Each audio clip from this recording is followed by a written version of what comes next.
England অস্ট্রেলিয়ার বিখ্যাত ঐতিহাসিক অ্যাশেজ টেস্ট সিরিজ জমে ক্ষীর হয়ে গেছে।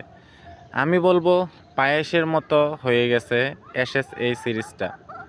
ইংল্যান্ড প্রথম ইনিংসে ৩৩৪ রান করতে 10টি উইকেটের পতন হয়, ফলে অল আউট হয়ে যায় ৩৩৪ রান করে ইংল্যান্ড।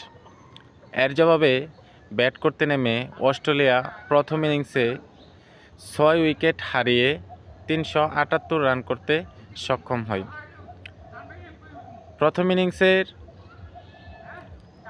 অস্ট্রেলিয়ার আরও 4টি উইকেট বাকি আছে। ইতিমধ্যে অস্ট্রেলিয়া নিজেরা লিড নিয়ে নিয়েছে। অস্ট্রেলিয়া কত রান লিড নিতে পারবে অবশ্যই কমেন্ট বক্সে জানিয়ে দেবেন। আর বলে রাখা ভালো, এই ম্যাচটিতে কিন্তু ওয়ান ফিল্ডের আম্পায়ার হিসেবে আছে বাংলাদেশের শরফুদ্দৌল্লা সৈকত।